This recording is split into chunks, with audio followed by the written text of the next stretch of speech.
أعوذ بالله من الشيطان الرجيم.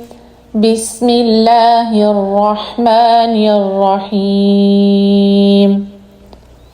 محمد رسول الله والذين معه أشداء على الكفار رحماء بينهم تراهم ركعا سجدا يبتغون فضلا من الله ورضوانا سيماهم في وجوههم من أثر السجود ذلك مثلهم في التوراة ومثلهم في الإنجيل كزرع أخرج شطأه فآزره فاستغلظ فاستوى على سوقه يعجب الزراع ليغيظ بهم الكفار وعد الله الذين آمنوا وعملوا الصالحات منهم مغفرة وأجرا عظيما.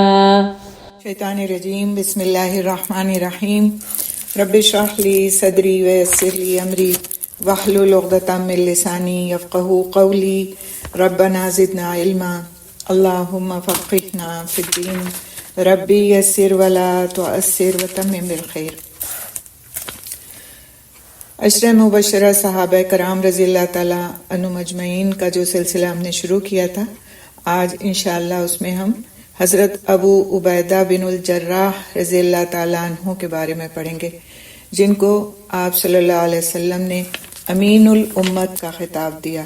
امین الامت کے خطاب سے آپ صلی اللہ علیہ وسلم نے ان کو نوازا اور فرمایا ہر امت کا ایک امین ہوتا ہے، میری امت کے امین ابو عبیدہ رضی اللہ تعالیٰ عنہ ہیں. اسی طرح فاروق اعظم رضی اللہ تعالیٰ عنہ نے ان کے خدمات کو دیکھتے ہوئے فرمایا تھا کہ اگر میں ابو عبیدہ کو پاتا تو انہیں خلیفہ بناتا. تو اس طرح سے اس بات کا اظہار ہوتا ہے ان جملوں سے کہ ان کی شخصیت کتنی اہم شخصیت تھی، اور انشاءاللہ تعالیٰ آج ہم ان کے نام، نسب، پیدائش، ان کے قبول اسلام، ہجرت اور پھر ان کے آگے کے دیگر کارناموں کے بارے میں مختصراً پڑھیں گے.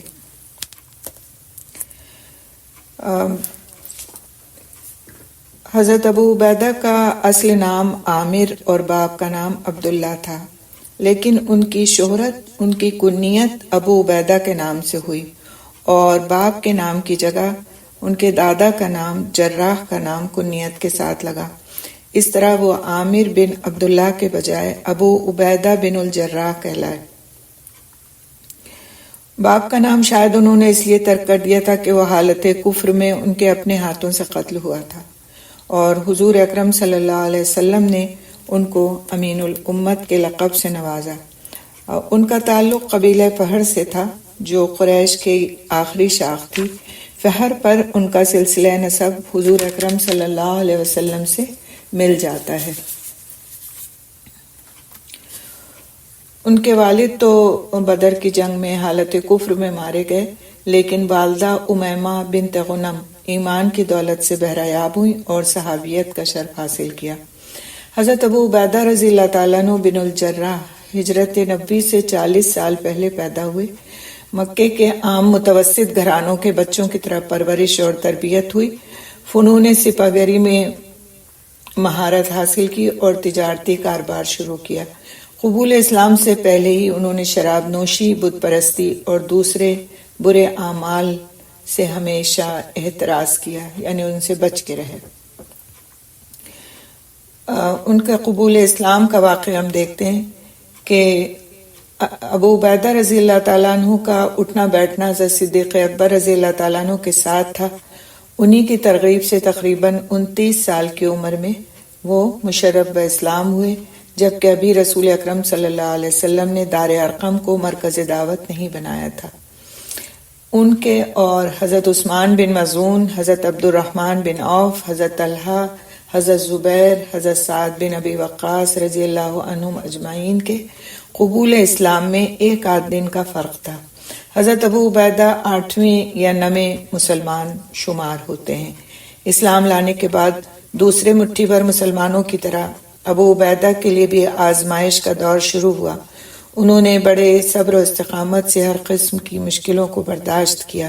مکے میں حضور صلی اللہ علیہ وسلم نے ان کی مواخات حضرت سالم رضی اللہ تعالیٰ عنہ سے قائم کی تھی، جو حضرت ابو حذیفہ رضی اللہ تعالیٰ عنہ کے مولا تھے، یعنی ان کے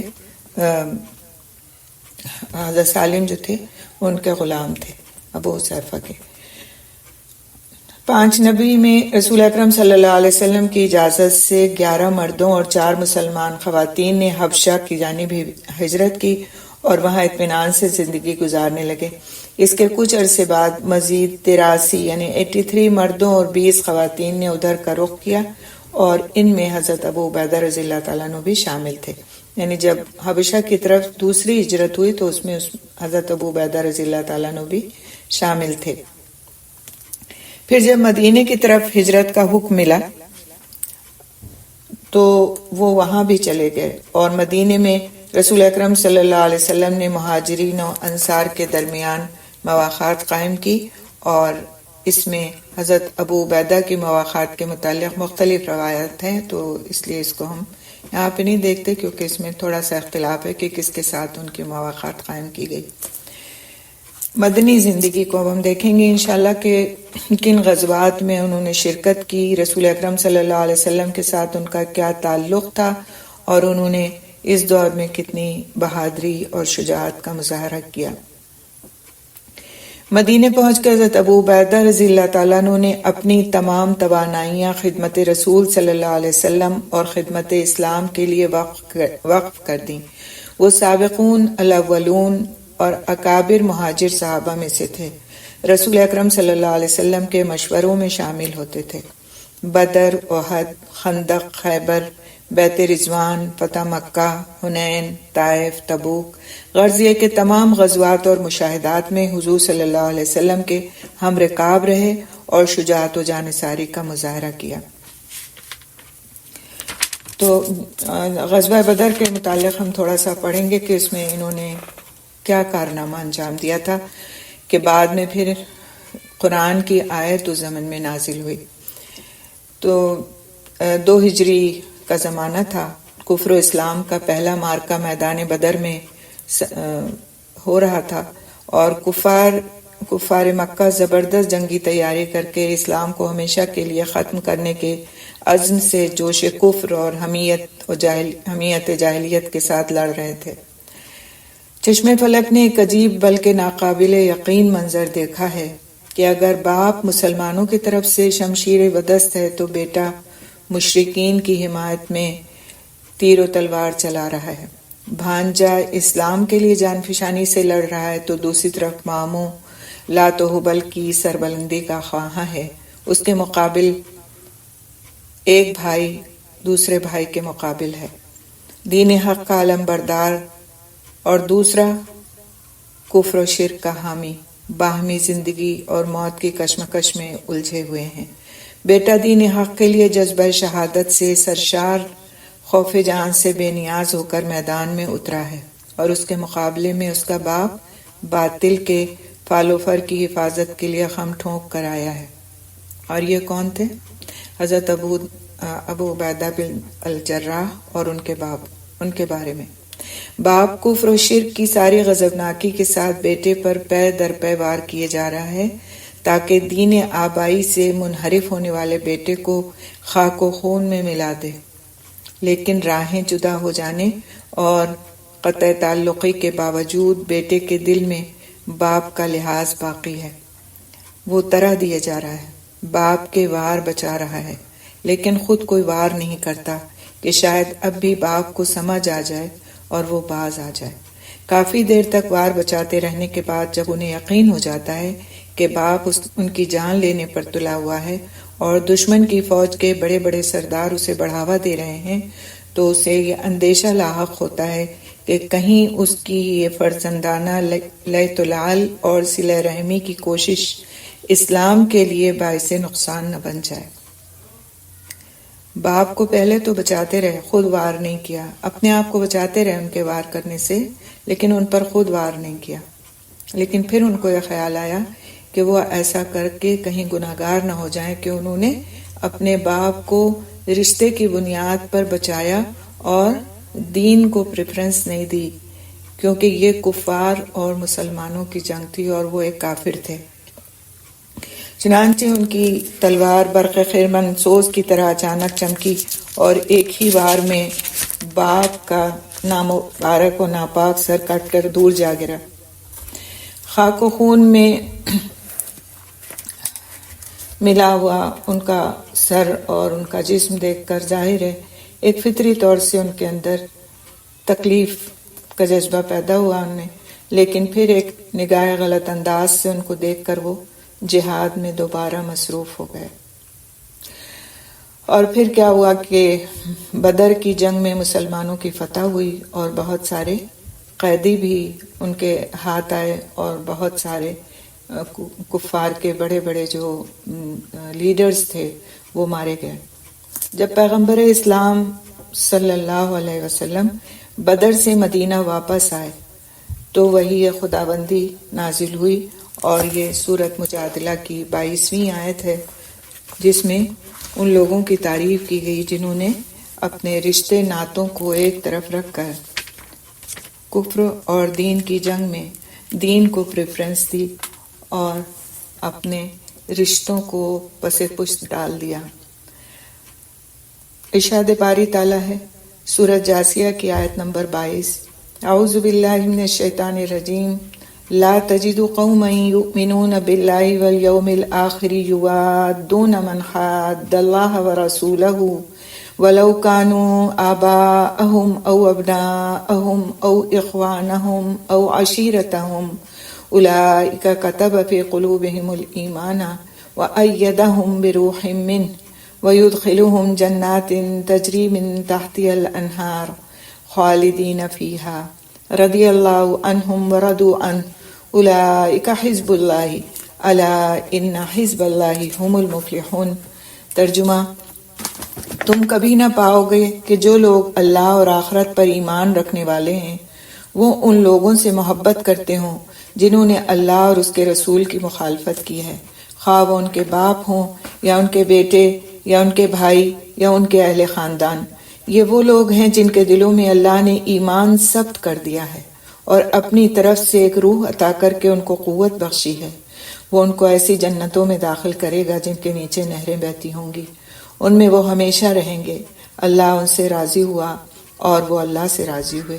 وہ اللہ کے گروہ کے لوگ ہیں، خبردار ہو کہ اللہ کے گروہ کے لوگ ہی فلاح پانے والے ہیں۔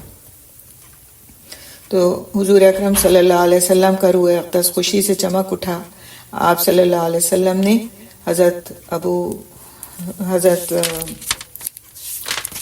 ابو عبیدہ بن الجراح رضی اللہ تعالیٰ عنہ کو بلایا اور اپنی خوشنودی کا اظہار فرمایا، اور صحابہ کرام رضی اللہ تعالیٰ عنہ نے بھی ان کو مبارکباد دی۔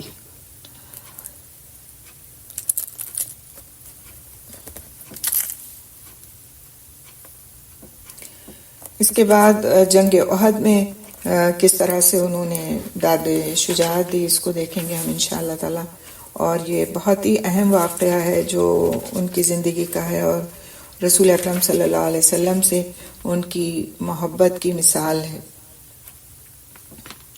غزوہ احد میں جب درے پر تعینات مجاہدین کی غلطی کی وجہ سے مسلمان افراتفری میں میدان چھوڑ کر بھاگے تو درجن بھر دوسرے صحابہ کے ساتھ حضرت ابو عبیدہ رضی اللہ تعالیٰ عنہ بھی ثابت قدم رہے اور آخر تک میدان میں ڈٹے رہے۔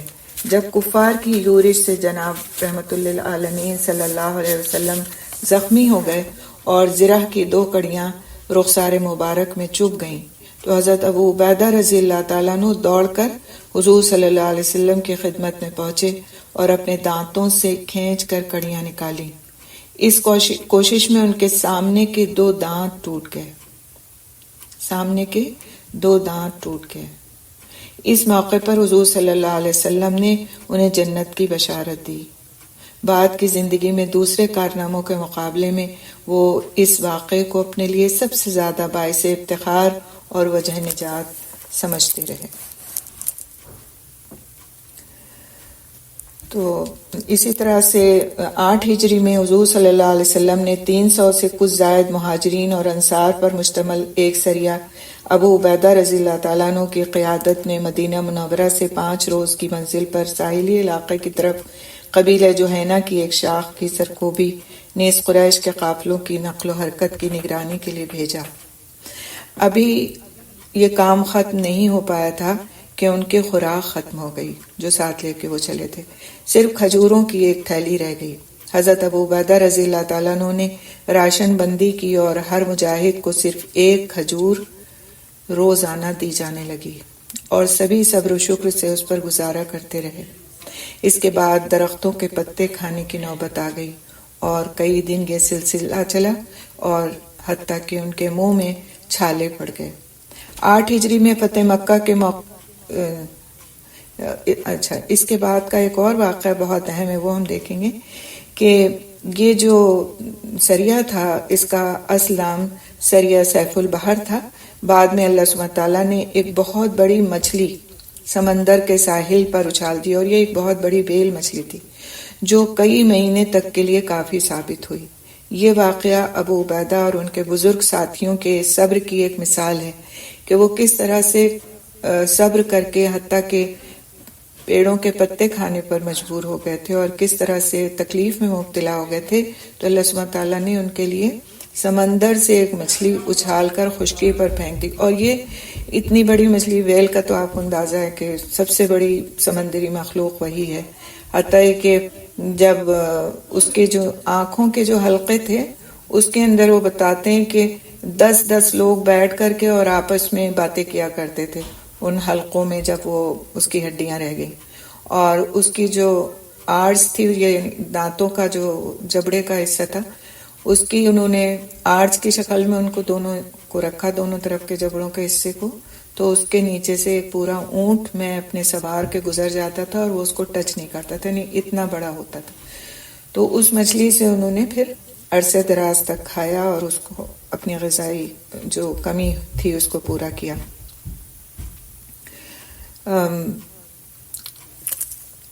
اسی طرح 8 ہجری میں فتح مکہ کے موقع پر حضور صلی اللہ علیہ وسلم کے وہ ساتھ تھے اور لشکر کے زیرہ پوش مجاہدین کی قیادت آپ کے ہاتھ میں تھی، یعنی جھنڈا آپ کے ہاتھ میں تھا۔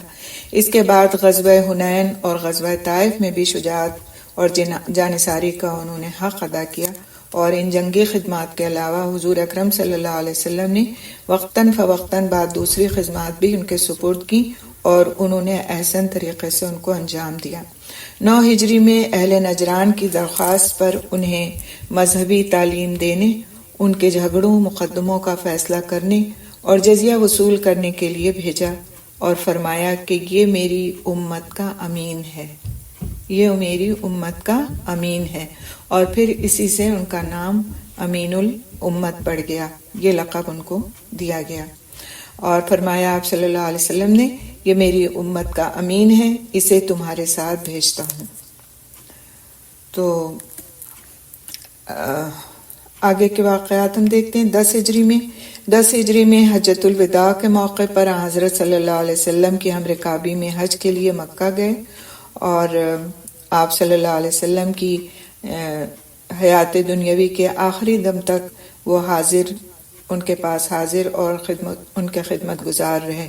جو ذمہ داری ان کے سپرد کی گئی اسے حسن و خوبی سے پائے تکمیل تک پہنچایا، اور اسی لیے خلوص اور ایثار میں خود بخود ممتاز ہوتے چلے گئے۔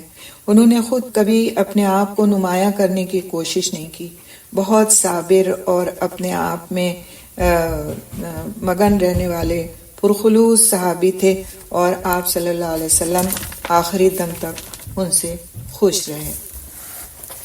اس کے بعد ہم دیکھیں گے کہ صحابہ کرام رضی اللہ تعالیٰ عنہ مجمعین کے دور میں ان کا کیا کردار نظر آتا ہے، اور کس طرح انہوں نے تمام صحابہ کرام رضی اللہ تعالیٰ عنہ مجمعین، جو ہمارے اسپیشلی جو خلفائے راشدین تھے ان کے دور میں، اور پھر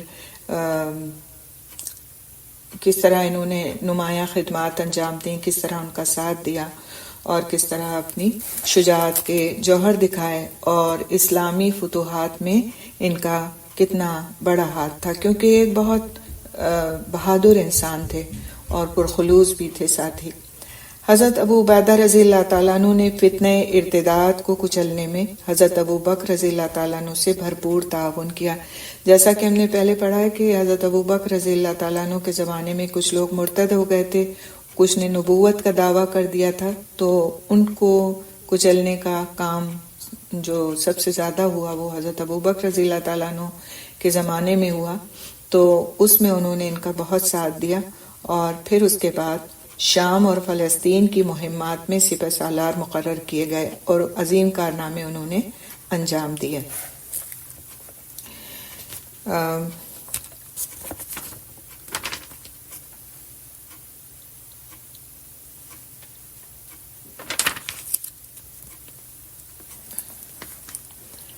جب رومی سلطنت کی مدینے پر حملے کی نیت سے شام میں فوجوں کے اجتماع کے خبریں آنے لگیں تو حضرت ابو بکر رضی اللہ تعالیٰ عنہ نے اپنی وفات سے کچھ پہلے 13 ہجری میں جو اس وقت کا جو رومی بادشاہ تھا قیصر روم، اس کی افواج کا مقابلہ کرنے اور آگے بڑھ کر خود اس کو للکارنے کے لیے 5,000 ہزار پر مشتمل 4 لشکر تیار کیے۔ ابو عبیدہ رضی اللہ تعالیٰ عنہ کو شام کے ایک اہم صوبے ہمس کی طرف انہوں نے روانہ کیا اور ان کو وہاں کا اس لشکر کا سالار مقرر کیا، اور ساتھ ہی یہ بھی حکم دیا کہ اگر چاروں لشکر اتفاق سے کسی ایک جگہ اکٹھا ہو جائیں تو ابو عبیدہ رضی اللہ تعالیٰ عنہ جو ہیں وہ اس لشکر کے سالار اعظم ہوں گے۔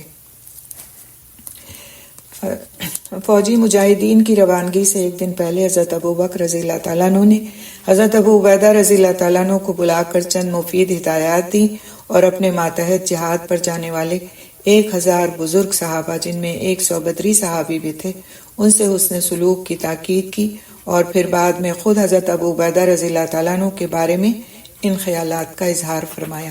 تو حضرت ابو بکر رضی اللہ تعالیٰ عنہ کے وہ خیالات جو انہوں نے حضرت ابو عبیدہ رضی اللہ تعالیٰ عنہ کے بارے میں جن کا اظہار فرمایا، اس کو ہم دیکھیں گے انشاءاللہ۔ ابو عبیدہ: میں نے خوب اچھی طرح دیکھا ہے کہ حضرت رسول اکرم صلی اللہ علیہ وسلم تمہیں کس عزت اور محبت کی نظر سے دیکھا کرتے تھے، اور ان کے حضور میں تمہاری کتنی قدر و منزلت تھی، اس وجہ سے میری نگاہ میں تمہاری بڑی وقت ہے۔ میں خدائے عز و جل کی قسم کھا کر کہتا ہوں کہ آج تمام روئے زمین پر میں کسی شخص کو بھی تمہارے اور عمر بن الخطاب کے برابر نہیں سمجھتا۔ ہر اس انسان کی عزت جو مجھ سے ملتا ہے میری نظر میں تمہاری وقت سے کم ہے۔ جاؤ، اللہ تعالیٰ تمہارا حافظ و ناصر ہو۔ جب لشکر روانہ ہونے لگا تو صدیق اکبر رضی اللہ تعالیٰ عنہ لشکر میں گئے اور ایک بار پھر ابو عبیدہ سے یوں فرمایا: ابو عبیدہ، تم میدان جنگ میں جا رہے ہو، وہاں اعمال نیک بجا لانا تاکہ خدا اور رسول کی خوشنودی کا موجب ہو۔ شہید کی موت بہترین موت ہے، بس کفار کے مقابلے میں پیٹ نہ پھیرنا۔ اللہ تعالیٰ اپنے فضل سے تمہارا نامہ اعمال تمہارے دائیں ہاتھ میں دے اور دنیا اور آخرت میں تمہیں آرام پہنچائے۔ مجھے یقین ہے کہ تم ان نیک اور پاک نفس لوگوں میں سے ہو جو ہر وقت اپنے خدا سے ڈرتے رہتے ہیں، جو دنیا کی آلائشوں میں نہیں پھنستے اور جنہوں نے آخرت ہی کو اپنا توشہ بنایا ہے۔ اللہ تعالیٰ کا فضل و احسان ہے کہ اس نے تمہیں اس امر کی توفیق دی کہ تم ایک فوج لے کر خدا کے دشمنوں سے جنگ کرنے جا رہے ہو۔ بس علم اسلام بلند کرنے کے لیے اللہ کا نام لے کر روانہ ہو جاؤ اور ان لوگوں سے جہاد کرو جو ظلم و طغیان میں حد سے بڑھ گئے ہیں، دن رات عیش پسندی جن کا کام ہے، رعایا سے بے خبر اور ملک سے بے پرواہ ہیں، جنہوں نے اپنے خالق اور مالک کو چھوڑ کر جھوٹے اور فرضی معبود کی پرستش شروع کر دی ہے اور اپنے شرک و کفر میں برابر بڑھتے جا رہے ہیں۔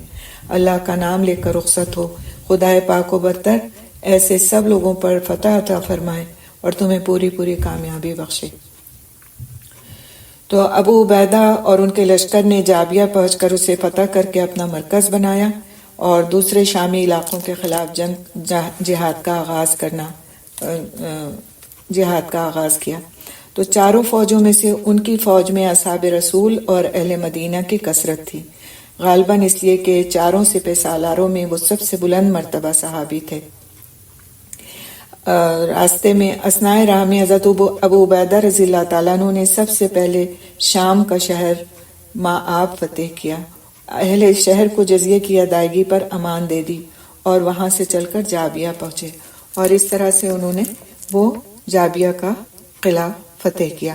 اس کے بعد جنگ اجنادین ہمیں دکھائی دیتی ہے اور کچھ دوسری فتوحات، اور 28 جمادی الاول 13 ہجری کو اجنادین کے مقام پر انہوں نے 1,00,000 بازنطینی فوج سے مقابلہ کیا اور اس کے بعد اس کو بھی فتح کیا۔ پھر فتح دمشق نظر آتی ہے ہمیں، جس میں ان کا ایک اہم کردار ہے۔ دمشق جسے شہروں کی ملکہ بھی کہا جاتا تھا، اس کا محاصرہ 16 محرم 14 ہجری کو شروع ہوا اور 6 ماہ تک جاری رہا، اور یہ پہلا قلعہ بند اور مضبوط فصیل والا شہر تھا جس سے مسلمانوں کو سابقہ پڑا، لیکن انہوں نے اپنی جنگی مہارت کے ذریعے اس کو بھی فتح کیا۔ اس کے بعد مارکہ فحل نظر آتا ہے ہمیں، جس میں انہوں نے داد شجاعت دی۔ حضرت صدیق اکبر رضی اللہ تعالیٰ عنہ نے شام کی طرف فوجیں بھیجتے وقت یزید بن ابی سفیان کو دمشق کی فتح اور گورنری کے لیے نامزد کیا، اور ان کی مدد کے لیے ابو عبیدہ اور دوسرے کمانڈر پہنچے۔ فتح کے بعد یزید رضی اللہ تعالیٰ عنہ جو تھے وہ بطور گورنر رہے، اور اس اثناء میں جو رومی فوجیں تھیں وہ بیسان کے مقام پر جمع ہونے لگیں۔ ابو عبیدہ اپنی افواج کے ساتھ ان کے بالمقابل فحل کے مقام پر خیمہ زن ہوئے، اور انہوں نے بازنطینی سپہ سالار سے یعنی رومی سپہ سالار سے صلح کی گفتگو کے لیے اپنا سفیر حضرت ابو عبیدہ کی بازنطینی جو سپہ سالار تھا اس نے صلح کی گفتگو کے لیے اپنا سفیر حضرت ابو عبیدہ رضی اللہ تعالیٰ عنہ کی خدمت میں بھیجا۔ اب یہاں پر ہم کو نظر آتا ہے کہ کس طرح ایک فاتح، ایک اتنا بڑا سپہ سالار، اور دوسری طرف ایک ایسا شخص جس کو جنت کی خوشخبری پہلے ہی دے دی گئی تھی، وہ کس طرح اپنی دنیاوی زندگی میں رہا کرتا تھا۔ حضرت ابو عبیدہ رضی اللہ تعالیٰ عنہ کی خدمت میں جب وہ سفیر آیا اور اسلامی کیمپ میں پہنچا تو وہاں سب اس کو ایک ہی رنگ میں ڈوبے نظر آئے۔ ادنا و اعلیٰ افسر و ماتحت سپہ سالار اور سپاہی میں کوئی فرق اور امتیاز دکھائی نہیں دیا۔ سپہ سالار اعظم کے لیے نہ تو کوئی ممتاز قسم کا خیمہ تھا، نہ کوئی ایسا سر و سامان تھا، نہ ان کے خیمے کے گرد کوئی پہرا تھا، نہ سپہ سالار اعظم دوسروں سے زیادہ قیمتی اور مکلف لباس سے پہچانے جا سکتے تھے۔ خیمے میں بہت سے لوگ زمین پر بیٹھے باتیں کر رہے تھے۔ آخر سفیر نے مجبور ہو کر حاضرین سے پوچھا کہ آپ لوگوں کا سپہ سالار کون ہے؟ سپہ سالار اعظم آپ کا کون ہے؟ تو لوگوں نے ایک سیدھے سادے خاک نشین شخص کی طرف اشارہ کیا۔ سفیر کو یقین نہیں آیا۔ اس نے حضرت ابو عبیدہ رضی اللہ تعالیٰ عنہ سے براہ راست تصدیق کی کہ آپ ہی سپہ سالار ہیں، تو انہوں نے اس بات میں جواب دیا۔ اس نے کہا آپ لوگ اپنے ملک کو واپس چلے جائیں، آپ کے ہر فوجی کو 2 سونے کے دینار دیے جائیں گے، سپہ سالار کو 1000 دینار اور خلیفہ کو 2000 دینار۔ حضرت ابو عبیدہ رضی اللہ تعالیٰ عنہ نے انکار کر دیا اور فرمایا کہ ہمیں مال و دولت کی حرص نہیں، 2 دینار کیا 2 لاکھ بھی قبول نہیں، ہم اللہ کا کلمہ بلند کرنے کے لیے نکلے ہیں، ہمارا مقصد اللہ کی زمین کو فتنہ و فساد اور برائی سے پاک کرنا ہے۔ تم اسلام قبول کر لو تو ہمارے بھائی ہو، ہمارے تمہارے حقوق برابر ہیں، جزیہ دینا قبول کرو تو ہم تمہاری حفاظت کریں گے، ورنہ ہمارے تمہارے درمیان تلوار فیصلہ کرے گی۔ سفیر دھمکیاں دیتا ہوا لوٹ گیا۔ اگلی صبح کو دونوں فوجوں کا تصادم ہوا۔ ابو عبیدہ رضی اللہ تعالیٰ عنہ اسلامی فوج کے قلب کی کمان خود کر رہے تھے۔ انہوں نے دشمن کے مقابلے میں قلیل التعداد اسلامی فوج کو بڑی ہوشیاری سے لڑایا اور فتح حاصل کی۔ اسی طرح جنگ لاذقیہ میں انہوں نے بہت ہی اہم کارکردگی دکھائی اور بہت ہی یعنی کہ ایک ٹیکٹ فل طریقے سے انہوں نے اس شہر کو فتح کیا جو بظاہر ایسا نظر آتا تھا کہ اس کو فتح نہیں کیا جا سکتا۔ انہوں نے گڈھے کھدوائے شہر کی فصیل سے باہر اور بظاہر وہ وہاں سے لوٹ گئے اس جگہ سے، تو شہر کے لوگوں نے یہ سمجھا کہ وہ یہ فوج لوٹ گئی ہے اور ہمارا محاصرہ ختم ہو گیا۔ اگلے دن انہوں نے شہر کے دروازے کھول دیے اور انہوں نے رات میں آ کر کے ان گڑھوں کے اندر اپنے فوجیوں کو چھپا دیا اور اس کو گھاس پھوس سے ڈھانک دیا، اور اس کے بعد جیسے ہی شہر کے دروازے کھلے وہ سارے کے سارے پھر شہر میں داخل ہو گئے اور انہوں نے اس شہر کو فتح کر لیا، اس قلعے کو۔ اس کے بعد 15 ہجری میں معرکہ یرموک نظر آتا ہے، جو تاریخ کا ایک بہت ہی اہم واقعہ ہے، اور حضرت عمر رضی اللہ تعالیٰ عنہ کے زمانے کا یہ واقعہ جس میں کافی شہادتیں ہوئیں، لیکن اس میں سپہ سالار کی حیثیت سے حضرت ابو عبیدہ رضی اللہ تعالیٰ عنہ نے بہت زیادہ کارنامے انجام دیے۔ اس کے بارے میں ہم تھوڑا سا دیکھیں گے، اس سے ہمیں اپنی تاریخ کا بھی پتہ چلتا ہے۔ پے در پے شکستوں دمشق، حمص، لازقیہ، قنسرین وغیرہ جیسے اہم شہروں اور وسیع و عریض زرخیز علاقوں سے بے دخلی اور محرومی کی وجہ سے بازنطینی شہنشاہ سراپا قہر بن گیا، یعنی رومیوں کو بہت زیادہ غصہ آیا کیونکہ ان کے اتنے بڑے بڑے شہر اور قلعے ان کے ہاتھ سے نکل گئے، اور اس کو اور اس کے جو مذہبی رہنما تھے اور امراء تھے ان کو یقین نہیں آتا تھا کہ اتنی عظیم اور طاقتور سلطنت ایران کو ذلت آمیز شکست دینے کے بعد وہ عرب کے بے سر و سامان بادیہ نشینوں کے مقابلے میں اپنی کثیر التعداد افواج اور بے پناہ جنگی سر و سامان کے باوجود بھی ہارے چلے جا رہے ہیں۔ اب انہوں نے کیا کیا کہ ایک بھرپور اور فیصلہ کن آخری ضرب لگا کر اپنے جو چیزیں وہ ہار گئے تھے ان کو واپس لینے کا تہیہ کیا، اور ایک عظیم لشکر رومیوں، شامیوں، اہل جزیرہ اور اہل آرمینیا پر مشتمل دریائے یرموک کے کنارے وادی واقوسا میں جمع کیا، جس کی تعداد 2 لاکھ تھی۔ 2 لاکھ کا لشکر تھا یہ، اور اس میں پادریوں کی ایک بڑی تعداد فوج کے ہمراہ تھی جو دین مسیح کی حفاظت و حرمت کے لیے سپاہیوں کو جانیں لڑا دینے کے لیے جوش دلا رہی تھی۔ اس زبردست لشکر کے مقابلے کے لیے تمام مسلمان سالارانی لشکر ایک جگہ اکٹھا ہو گئے۔ باہمی مشورے سے مفتوحہ شہروں اور علاقوں میں منتشر دستوں کو واپس بلایا گیا، اور فوج کی مجموعی تعداد تقریباً 40,000 ہو گئی، جبکہ دشمن فوج کی تعداد 2 لاکھ تھی، بلکہ ایک روایت کے مطابق 2,24,000۔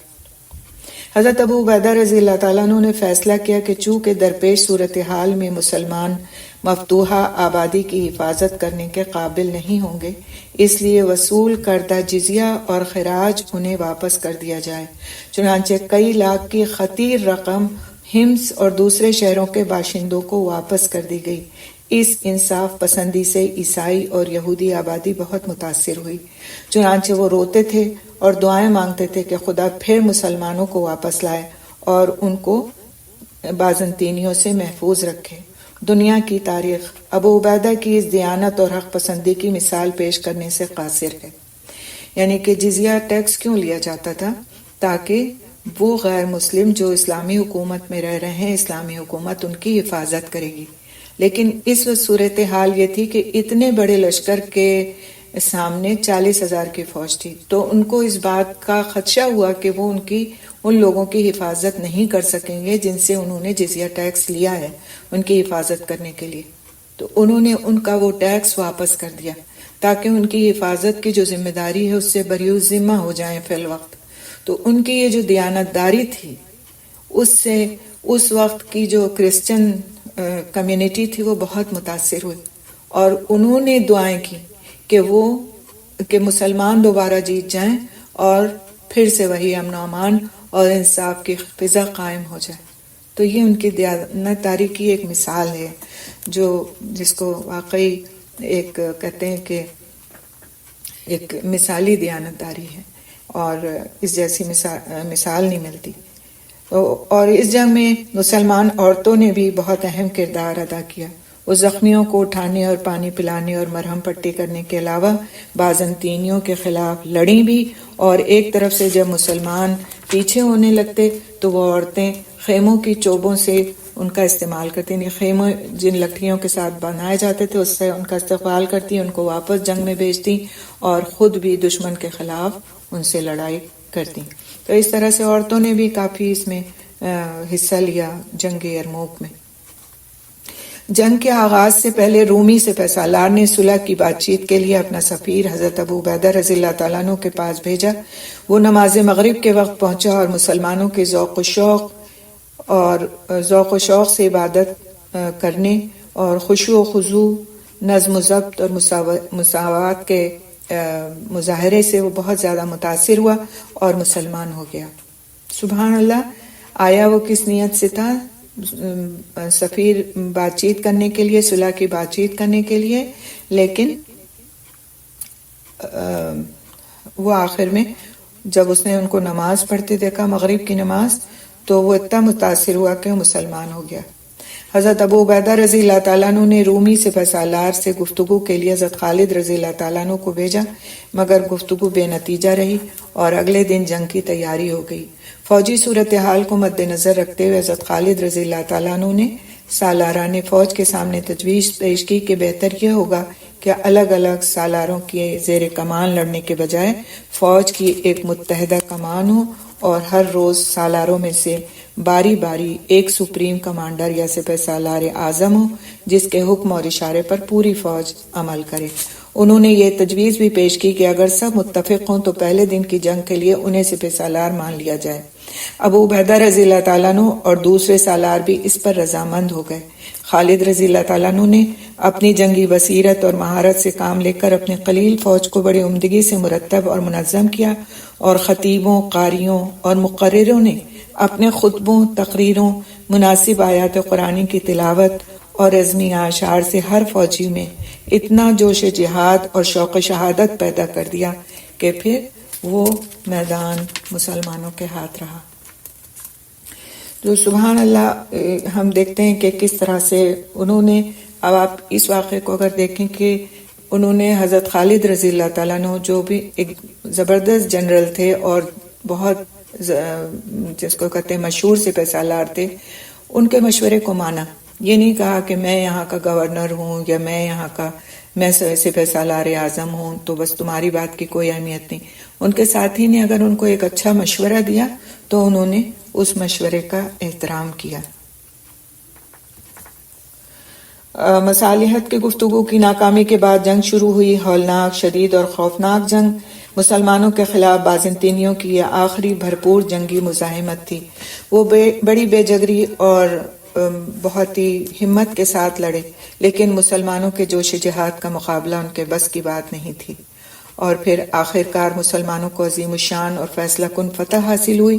تقریباً 1,00,000 رومی میدان جنگ میں مارے گئے یا پھر وہ دریا میں ڈوب گئے۔ 3,000 مسلمان شہید ہوئے، جن میں متعدد بزرگ صحابہ بھی تھے۔ اس جنگ میں ابو عبیدہ رضی اللہ تعالیٰ عنہ کے علاوہ عشرہ مبشرہ کے زبیر رضی اللہ تعالیٰ عنہ، طلحہ رضی اللہ تعالیٰ عنہ اور سعید بن زید رضی اللہ تعالیٰ عنہ نے بھی شجاعانہ کارنامے انجام دیے۔ اس کے بعد حضرت ابو عبیدہ رضی اللہ تعالیٰ عنہ نے حمص کی عمارت سنبھالی، یعنی وہاں کے امیر بنے، اور پھر انہوں نے دیگر موقعوں پر بھی اہم کردار ادا کیے۔ تو شام، آرمینیا، الجزیرہ میں بھی بازنطینی حکومت کا خاتمہ کیا اور وہاں پر امن و امان قائم کیا۔ فتوحات کے بعد ملکی نظم و نسق کو مستحکم اور استوار کرنے کی نوبت آئی۔ فاروق اعظم رضی اللہ تعالیٰ عنہ نے ابو عبیدہ رضی اللہ تعالیٰ عنہ کو سارے شام کا گورنر مقرر کر دیا۔ شام یعنی سیریا کا جو علاقہ ہے وہاں کا ان کو گورنر مقرر کر دیا۔ 18 ہجری میں جب عرب میں شدید قحط پڑا تو ابو عبیدہ رضی اللہ تعالیٰ عنہ نے 4,000 اونٹ غلے سے لدے ہوئے مدینہ روانہ کیے، اور اس سے قحط زدہ آبادی کو کافی سہارا ملا۔ ابو عبیدہ رضی اللہ تعالیٰ عنہ کو شام کی عمارت سنبھالے اور قحط کے سلسلے میں امدادی انتظامات کرتے ہوئے ابھی تھوڑا ہی عرصہ ہوا تھا کہ 18 ہجری میں شام اور عراق میں طاعون کی شدید وبا پھیل گئی۔ اس کو طاعون امواس کے نام سے جانا جاتا ہے۔ ابتدا فلسطین کے شہر امواس سے ہوئی، جہاں اسلامی فوجیں جمع تھیں، اور دیکھتے ہی دیکھتے تقریباً 25,000 مجاہدین اس کی بھیٹ چڑھ گئے۔ طاعون یعنی پلیگ پھیل گیا تھا، جن میں بہت سے بزرگ صحابی بھی تھے۔ شام اور فلسطین میں اس وبا کا بہت زور تھا۔ حضرت عمر رضی اللہ تعالیٰ عنہ کو اطلاع ملی تو وہ بہت تیزی کے ساتھ مدینے سے روانہ ہوئے اور سرغ کے مقام پر حضرت ابو عبیدہ رضی اللہ تعالیٰ عنہ اور دوسرے صحابہ نے ان کا استقبال کیا۔ حضرت عمر رضی اللہ تعالیٰ عنہ نے صورتحال کا جائزہ لیا اور سرکردہ صحابہ اور جہاں دیدہ بزرگوں سے مشورہ کیا۔ سب نے یہی کہا کہ فی الحال وہاں سے کسی دوسری جگہ منتقل ہو جانا چاہیے۔ چنانچہ حضرت عمر رضی اللہ تعالیٰ عنہ نے اعلان کرا دیا کہ میں کل صبح روانہ ہوں گا، سب لوگ میرے ہمراہ چلیں۔ یعنی کہ وہاں کے بھی جو صحابی تھے اور وہاں پہ بڑے بڑے جو اکابر صحابہ کرام تھے، ان سب کے لیے بھی انہوں نے کہا کہ سب لوگ ساتھ چلیں، میرے ہمراہ چلیں۔ لیکن تقدیر الہی پر صابر و شاکر ابو عبیدہ رضی اللہ تعالیٰ عنہ نہیں مانے اور جرأت اظہار سے کام لیتے ہوئے انہوں نے بے باکانہ کہا کہ اے عمر، تقدیر الہی سے بھاگتے ہو؟ انہوں نے برا مانے بغیر جواب دیا کہ ہاں، تقدیر الہی سے تقدیر الہی کی طرف ہی بھاگتا ہوں۔ مگر ابو عبیدہ رضی اللہ تعالیٰ عنہ وہیں ٹھہرے رہے۔ خلیفہ انہیں بڑا عزیز اور محترم جانتے تھے اور انہیں طاعون سے بچانا چاہتے تھے۔ انہوں نے مدینے واپس پہنچ کر لکھ بھیجا کہ ضروری صلاح و مشورے کے لیے فوراً مدینے چلے آئیں۔ ابو عبیدہ رضی اللہ تعالیٰ عنہ اس طلبی کا اصل مطلب سمجھ گئے اور جواب دیا کہ قسمت کا لکھا پورا ہو کر رہے گا، میں مسلمانوں کو چھوڑ کر نہیں آ سکتا۔ اپنی ماتحت فوج کے ساتھ وابستگی نے انہیں خلیفہ کا حکم ماننے سے بھی باز رکھا۔ حضرت عمر رضی اللہ تعالیٰ عنہ ان کا جواب پڑھ کر رو دیے، پھر لکھا کہ اگر تم نہیں آتے تو کم از کم اتنا کرو کہ فوجوں کو مرطوب نشیبی مقامات سے دوسرے بہتر مقامات پر منتقل کر دو جہاں وبا کا اثر نہ ہو یا پھر کم ہو۔ چنانچہ حضرت ابو عبیدہ رضی اللہ تعالیٰ عنہ فوج لے کر جابیہ چلے گئے، جو آب و ہوا کے لحاظ سے ایک پرفضا اور صحت افزا مقام تھا، لیکن وبا سے ان کی صحت متاثر ہو چکی تھی۔ جابیہ پہنچنے کے بعد ان پر پلیگ کا حملہ ہوا اور وہ دائی اجل کو لبیک کہتے ہوئے اپنے خالق حقیقی کے پاس پہنچ گئے۔ انا للہ و انا الیہ راجعون۔ وفات کے وقت ان کی جو عمر تھی وہ 58 سال تھی۔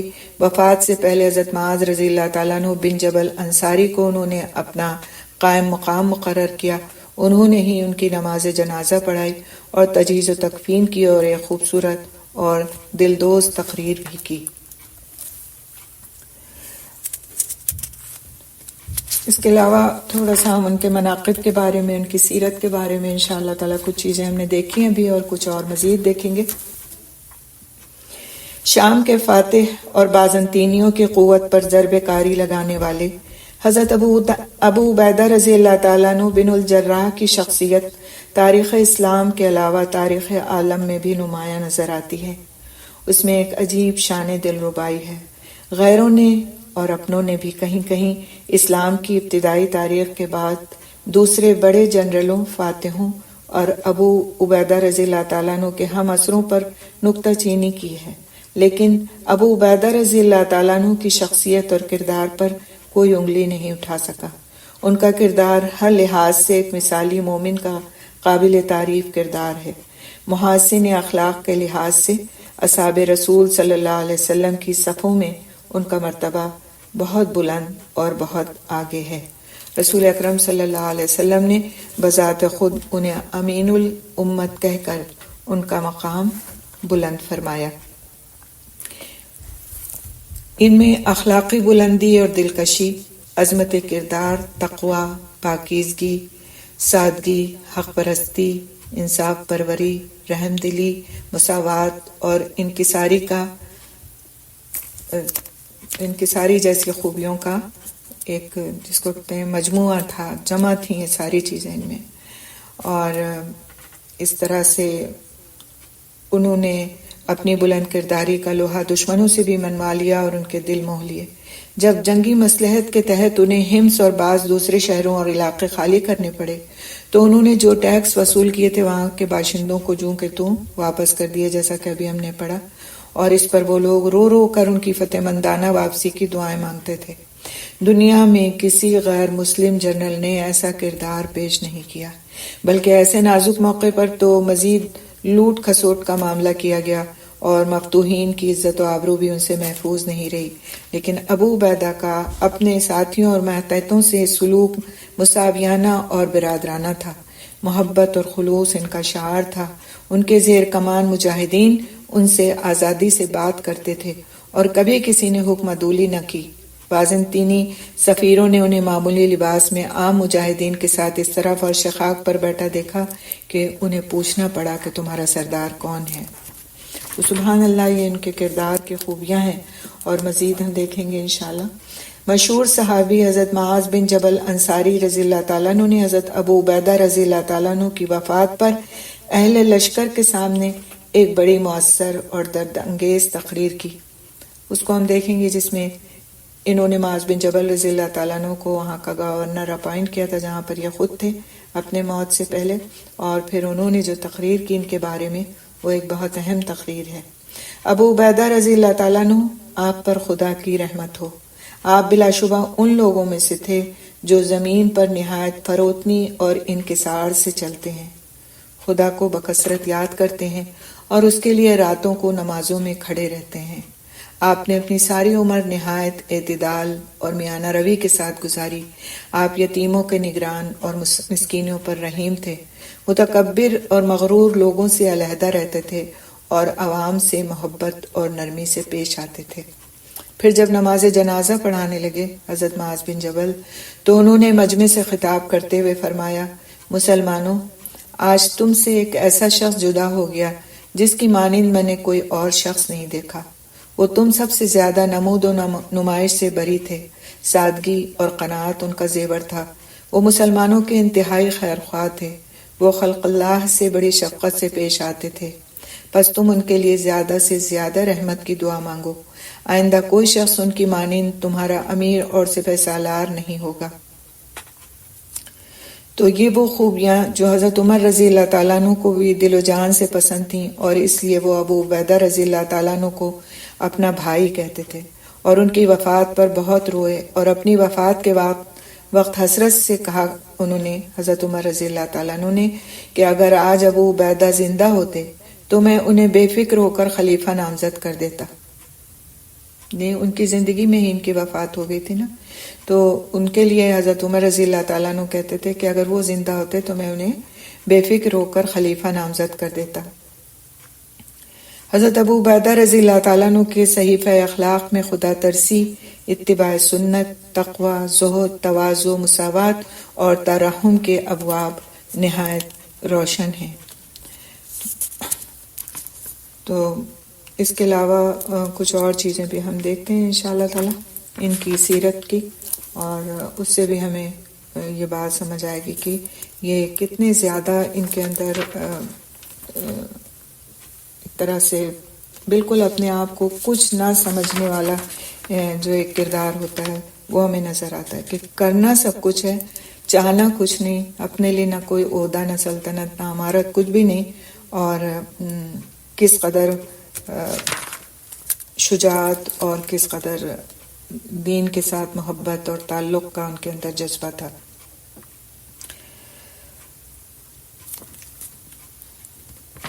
حضرت ابو بکر رضی اللہ تعالیٰ عنہ نے جب ایک بہادر شخص قیس بن مقصوع کو کچھ فوج دے کر ابو عبیدہ رضی اللہ تعالیٰ عنہ کے پاس بھیجا تو نصیحت کی کہ میں تم کو ابو عبیدہ کی ماتحتی میں بھیج رہا ہوں۔ وہ اس خوبی کے انسان ہیں کہ جب ان کے ساتھ کوئی زیادتی کرتا ہے تو وہ اس سے نرمی اور محبت سے پیش آتے ہیں، جو ان سے بدسلوکی کرتا ہے وہ اس سے نیک برتاؤ کرتے ہیں، جو ان کے ساتھ دشمنی کرتا ہے وہ اس کے ساتھ دوستی کرتے ہیں، بس تم کسی صورت میں بھی ان کی نافرمانی نہ کرنا۔ وہ اپنے ماتحتوں پر نہایت مہربان ہیں اور ان کے ساتھ رفق و مدارات سے پیش آتے ہیں، اور انہیں کوئی ایسا حکم نہیں دیتے جس میں ان کا فائدہ نہ ہو۔ یعنی اگر کوئی وہ حکم دیتے ہیں اپنے ماتحتوں کا تو وہ حکم ایسا ہوتا ہے کہ اس میں ان کے ماتحتوں کا ہی فائدہ ہوتا ہے۔ حضرت ابو عبیدہ رضی اللہ تعالیٰ عنہ کا لباس اور غذا دونوں انتہائی سادہ تھے۔ سفر شام کے موقع پر حضرت عمر رضی اللہ تعالیٰ عنہ دوسرے سالاران لشکر کی رومی فیشن کی پرتکلف پوشاکوں کے مقابلے میں حضرت ابو عبیدہ رضی اللہ تعالیٰ عنہ کا سادہ عربی لباس دیکھ کر بہت خوش ہوئے تھے اور میرا بھائی کہہ کر بغلگیر ہو گئے تھے۔ ان کی رہائش گاہ پر پہنچ کر جب وہاں بھی ڈھال، تلوار، زرہ اور اونٹ کے پالان کے سوا انہوں نے کچھ نہیں پایا تو ابو عبیدہ سے فرمایا کہ تم کچھ ضروری سامان رکھ لیتے تو اچھا ہوتا۔ انہوں نے جواب دیا کہ ہمارے لیے یہی کافی ہے اور یہی ہمیں بہت جلد ہماری آسائش گاہ، یعنی ان کا مطلب تھا جنت، اس تک پہنچا دے گا۔ اس موقع پر حضرت عمر رضی اللہ تعالیٰ عنہ نے ان سے کہا، ابو عبیدہ کیا ہماری دعوت نہ کرو گے؟ یعنی حضرت عمر رضی اللہ تعالیٰ عنہ کا ایک معمول یہ بھی تھا کہ وہ اپنی رعایا میں گشت کرتے تھے تاکہ اس کے حالات معلوم کریں، اور اسی طرح سے جن لوگوں کو انہوں نے گورنرز کے یا کسی بھی بڑے عہدے پر فائز کیا ہوتا ان کے گھروں میں بھی جا کر کے دیکھتے تھے کہ آیا یہ کہ یہ کس حال میں ہے۔ اپنے آپ کو انہوں نے اسلامی اصول ہیں اور جو طور طریقے ہیں اس کے مطابق رکھا ہوا ہے، یا پھر کہیں ایسا تو نہیں کہ یہ اپنے گھر رعایا کی آمدنی کے ذریعے سے بھر رہے ہیں، تو وہ ان کے اوپر بھی چیک رکھتے تھے۔ تو جب انہوں نے حضرت ابو عبیدہ رضی اللہ تعالیٰ عنہ سے کہا کہ ان کو اپنے گھر لے چلیں تو حضرت ابو عبیدہ سمجھ گئے تھے کہ یہ کیوں جانا چاہ رہے ہیں ان کے گھر، تو انہوں نے پہلے ہی ان سے کہا تھا کہ امیر المومنین آپ میرے گھر ضرور چلیں، لیکن وہاں جا کر آپ کی آنکھیں صرف آنسو بہائیں گی اور اس کے علاوہ کچھ نہیں ہوگا۔ ان کو اندازہ تھا کہ ان کا گھر کس حال میں ہے اور وہاں جا کر حضرت عمر رضی اللہ تعالیٰ عنہ کو صرف تکلیف ہی ہوگی، اور یہی ہوا کہ جب وہ ان کو اپنے گھر لے گئے اور وہاں جا کر کے انہوں نے دیکھا کہ سوائے یا تو ہتھیار ہیں یا پھر اونٹ کا پالان رکھا ہوا ہے اور کچھ ہے ہی نہیں، کچھ ایک دو ٹوٹے پھوٹے برتن ہیں، ایک ہانڈی ہے جو چولہے پر چڑھی ہے، اور کچھ بھی نہیں ہے، گھر بالکل ویسا ہی پڑا ہوا۔ کوئی کہہ نہیں سکتا تھا کہ شام کا فاتح فلسطین کا گورنر ہے۔ تو پھر حضرت عمر رضی اللہ تعالیٰ عنہ نے ان سے فرمایا اس موقع پر کہ ابو عبیدہ کیا ہماری دعوت نہ کرو گے؟ تو انہوں نے روٹی کے سوکھے ٹکڑے لا کر ان کے آگے رکھے اور کہا کہ میری تو یہی غذا ہے، میں پانی میں بھگو کر ان کو کھا لیتا ہوں۔ حضرت عمر رضی اللہ تعالیٰ عنہ پر رقت طاری ہو گئی۔ ایک دفعہ از راہ آزمائش حضرت عمر رضی اللہ تعالیٰ عنہ نے 400 طلائی دینار اور 4000 چاندی کے درہم حضرت ابو عبیدہ رضی اللہ تعالیٰ عنہ کو بھیجے اور قاصد سے کہا کہ دیکھنا وہ انہیں کیا کرتے ہیں۔ ابو عبیدہ رضی اللہ تعالیٰ عنہ نے وہ ساری رقم قاصد کے دیکھتے دیکھتے حاجت مندوں میں تقسیم کر دی۔ قاصد نے جا کر حضرت عمر رضی اللہ تعالیٰ عنہ کو بتایا تو انہوں نے فرمایا سب تعریف اللہ ہی کے لیے ہے جس نے اسلام میں ایسے آدمی شامل کیے جو یہ کرتے ہیں۔ جب حضرت عمر رضی اللہ تعالیٰ عنہ نے لوگوں کے وظیفے مقرر کیے تو ابو عبیدہ رضی اللہ تعالیٰ عنہ نے ابتدا میں اسے لینے سے انکار کیا، بلکہ سرے سے کوئی حق الخدمت لینے پر تیار نہیں ہوئے اور کہا عمر تم رسول اللہ صلی اللہ علیہ وسلم کے صحابہ کو دنیا کی آلائشوں میں آلودہ کرتے ہو۔ آخر بڑی مشکل سے راضی ہوئے۔ حضرت عمر رضی اللہ تعالیٰ عنہ نے انہی کے مشورے سے عمال حکومت کی بڑی تنخواہیں مقرر کی تاکہ رشوت اور خیانت کی طرف ان کا میلان نہ پیدا ہو۔ حضرت ابو بکر رضی اللہ تعالیٰ عنہ کا وظیفہ بطور خلیفہ بھی ان کے مشورے سے مقرر کیا گیا تھا۔ ان میں جھگڑوں تنازعوں کا تصفیہ کرنے کی عمدہ صلاحیت تھی اور ان کو تبلیغ اسلام سے بھی بہت زیادہ شغف تھا۔ شام کے عرب قبائل جو تھے وہ جو کئی نسلوں پہلے عیسائیت اختیار کر چکے تھے، ابو عبیدہ رضی اللہ تعالیٰ عنہ کی تبلیغی کوششوں سے مسلمان ہوئے اور اسلام کے لیے تقویت اور استحکام کا باعث بنے۔ کبھی کبھی واعظ و نصیحت بھی کر لیا کرتے تھے۔ شام کے امارت کے زمانے میں ایک اجتماع سے خطاب کرتے ہوئے انہوں نے فرمایا خبردار، بہت لوگ اپنے نفس کو عزیز رکھتے ہیں۔ بہت خوبصورت خطاب ہے جو انہوں نے فرمایا تھا، خبردار بہت لوگ اپنے نفس کو عزیز رکھتے ہیں مگر وہی ذلیل دشمن ہے۔ یعنی انسان کا جو نفس ہے اس کو انسان بہت عزیز رکھتا ہے لیکن حقیقت میں وہی انسان کا دشمن ہے۔ لوگوں اپنی پرانی برائیوں کو نئی نیکیوں سے دور کرو۔ اپنی پرانی برائیوں کو، یعنی اگر تمہارے اندر جاہلیت کے دور کی یا تمہاری پہلے مذہب کے وجہ سے کوئی برائیاں ہیں تو اس کو پھر نیکیوں سے دور کرو۔ انہوں نے اپنے بیٹے کو وصیت کی۔ آپ دیکھیں کہ وصیت کی ہمارے دین میں کتنی اہمیت ہے اور ہمارے اسلاف کس طرح کی وصیتیں فرمایا کرتے تھے۔ فرمایا عامر، میری کامیابی کا راز صرف یہ تھا کہ میں نے کبھی اپنی ہستی کو مرتبہ انسانیت سے بالاتر نہیں سمجھا، اور میں ایسا کیوں سمجھتا جبکہ میں اس حقیقت سے اچھی طرح آگاہ تھا کہ ایک قوت بھی فنا سے محفوظ نہیں۔ اگر میں اس قابلیت اور اعلیٰ دماغی پر ناز کرتا تو اس سے بڑھ کر کون سا جرم ہو سکتا تھا، کیونکہ میں اس سے ناواقف نہیں تھا کہ ایک معمولی مرض میرے تدبر اور تفکر کا خاتمہ کر سکتا ہے۔ میری قوت گویائی اور میرا عزم و استقلال ایک ایسی نعمت تھی جو چند لمحوں میں مجھ سے واپس لی جا سکتی تھی۔ سب سے بڑھ کر خود میری زندگی فانی ہے، جس کی ہنگامہ آفرین مصروفیت نے مجھے شہرۂ آفاق بنا دیا، وہ بھی زوال اور فنا سے محفوظ نہیں تھی۔ میں ہمیشہ عالم بیداری میں موت کو اپنی نگاہوں کے سامنے رکھتا تھا۔ بہت بڑا جملہ ہے۔ میں ہمیشہ عالم بیداری میں موت کو اپنی نگاہوں کے سامنے رکھتا تھا اور سوتے وقت اپنے سرہانے رکھ کر سویا کرتا تھا، یعنی نہ سوتے میں نہ جاگتے میں موت سے کبھی غفلت نہیں۔ میں ہمیشہ عالم بیداری میں موت کو اپنی نگاہوں کے سامنے رکھتا تھا اور سوتے وقت اپنے سرہانے رکھ کر سویا کرتا تھا، جس کی وجہ سے گھمنڈ، تکبر، تصنع اور انانیت نے میرے محسوسات پر اقتدار حاصل نہیں کیا۔ یعنی میرے اندر کبھی بھی گھمنڈ، تکبر، تصنع اور انانیت نہیں آئی۔ کس وجہ سے؟ کہ میں ہمیشہ موت کو اپنے سامنے رکھتا تھا۔ پھر فرمایا، بیٹا یہ سچ ہے کہ میں اپنی اصلاح میں بڑی حد تک کامیاب ہو گیا۔ اگر تم میری اس آخری وصیت پر عمل کرو گے تو میں یقین کرتا ہوں کہ تم اطمینان کے ساتھ زندگی بسر کرو گے۔ خدا تم کو نیک عمل کی توفیق دے، آمین۔ مجاہدانہ مصروفیات کی وجہ سے ان سے صرف 14 احادیث مروی ہیں۔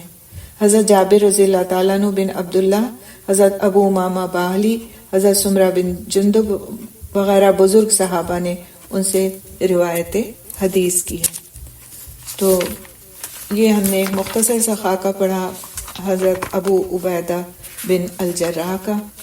اللہ تعالیٰ ان پر اپنی ہزاروں رحمتیں نازل فرمائے اور ہم کو اس بات کی توفیق دے کہ ان کے نقش قدم پر ہم چلنے والے ہوں، اور اپنے بچوں میں بھی ہم اس بات کا شعور پیدا کریں کہ یہ تھے ہمارے ہیروز، جو باوجود شجاعت کے، باوجود اتنی زبردست فتوحات کے، باوجود گورنر ہونے کے، ایک بڑے صحابی ہونے کے، جنت کی خوشخبری دیے جانے کے باوجود ان کی زندگیاں کس درجے میں سادگی والی تھیں، کس درجے میں قناعت والی تھی، کس درجے میں ان کے اندر دنیا سے بے رغبتی اور موت کو اپنے سامنے رکھنے کی رغبت تھی، اور اسی کے نتیجے میں وہ اس لائق ہو سکے کہ انہوں نے ایسے کارنامے انجام دیے کہ دنیا آج بھی ان کو یاد رکھتی ہے۔ سبحان اللہ بحمدہ، سبحانک اللہم بحمدک، نشہد ان لا الہ الا انت، نستغفرک نتوب الیک۔ السلام علیکم ورحمۃ اللہ وبرکاتہ۔